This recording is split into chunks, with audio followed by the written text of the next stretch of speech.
Okay, welcome to lecture to part 3. So we've already modeled the figure. The next thing I want to model here is panel 1. Panel 1 here, which is the parent panel of the ribbon menu.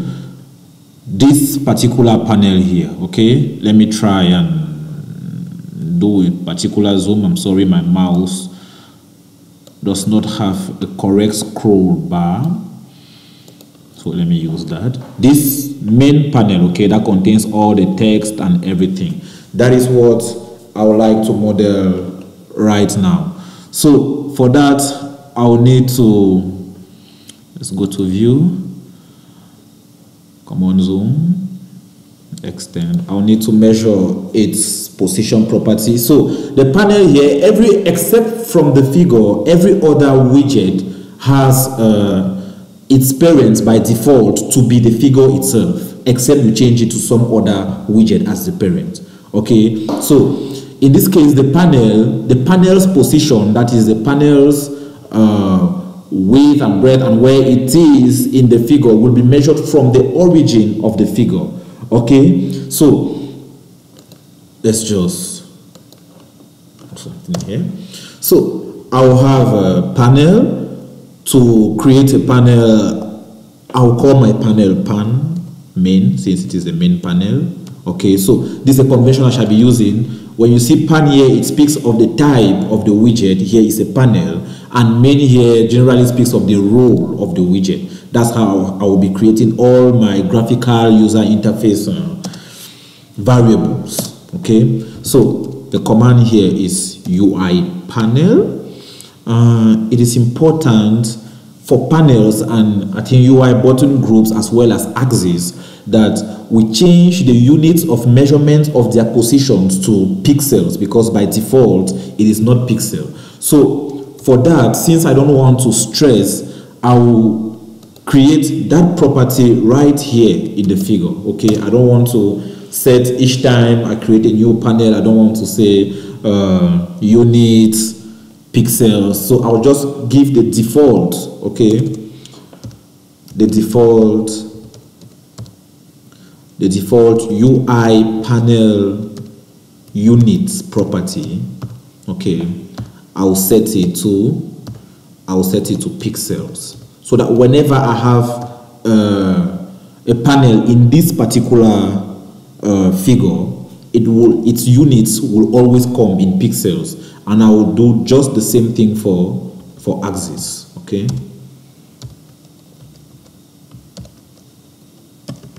so this is a way of setting properties that are subject to a particular figure. Okay, so you will say default, then you indicate the type of the particular object, then you indicate the property of that particular object, and then you give the value of that property which you would like as default in your application. Okay, this allows for shortcodes to be written somehow, okay, and less stress, obviously. So I'll have my pan main here, knowing that my pan main unit is already set to pixels by default. I can now calculate what? Its position. So what I did not say last video is that the position here, the position property takes as value 4 elements. Okay, it is a 4-element vector. The very first element measures, again, if I say this is my x and this is my y, the very first element measures the distance from the parent, the origin of the parent to the origin of the child or the widget itself, following the x-axis. Okay, the second will measure following the y-axis, and then the third element will be the width of the widget itself, while the fourth element will be the height of the widget itself. So let's look at that here. So for example, this main line here will represent my panel. Okay. So minute please. Okay, this main line here, okay, will represent the height of my particular panel. So this is its source here, right here. The source is always at the bottom or the bottom left corner of the particular widget. Okay, so if I'm to get the first element of my widget, I have to measure, because here the parent here is my figure. I'll have to measure the distance from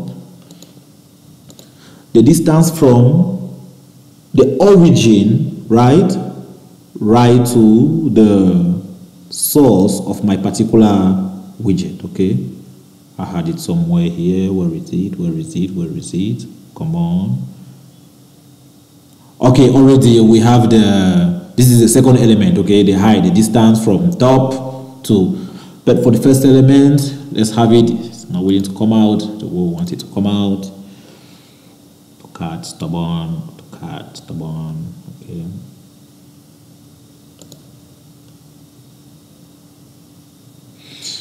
Okay, let's just try and zoom. Okay, so I want to measure from here to here. Come on, guys, don't stress me up. I don't like stress.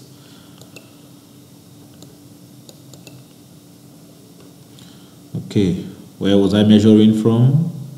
Oh no, come on, not there. So I'm measuring from right here. Okay,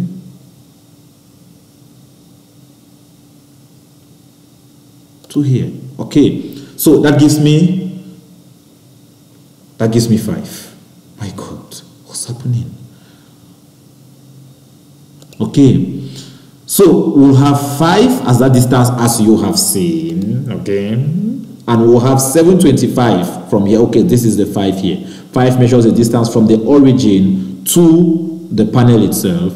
725 measures the distance from the origin right up to there again, to the same source. And then the third element now will measure what? It will measure the breadth. Okay, so I'm explaining the principle now so that we don't have to do that any longer. I said I will try to go as basic as possible, and you will agree with me, I am doing my very best. Okay, so I have the height to be 170 and the breadth of the same, come on, the breadth of the same to be something approximately looking like, oh, what's happening? Come on.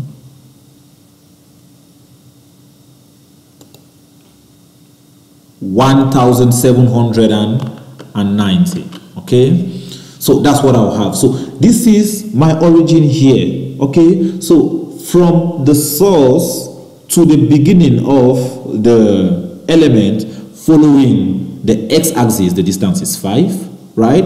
From the source to the beginning of the element following the y-axis, the distance is 725, right? The width of the element is 1790, and then the height is 170. All of that is in pixels. Okay, so let's represent that. We say we had 5 for this one, we had 725 for this one, then we had 1790 for this one, and finally we had 170 for this other one. Okay, so let's try and see what it gives us. Oh, that is it. So this is our main panel. Okay, hope we have not wasted, we have wasted a lot of time explaining all of that. So let's just finish very quick with this panel. So look at this panel very keenly. Okay, what you will notice is that the borders here are a bit bumpy. Let me say it that way. I want the borders to be flat. They have to be on top of the widget, perfectly marrying the figure somehow. So I'll set my border type property to none. Okay, I will set it to none, and I will like the background color. I I would like the background color of my panel to be, what's that? To be red. So here I have background color. You notice to be red, okay, and it's perfectly flat. I love it that way. Right.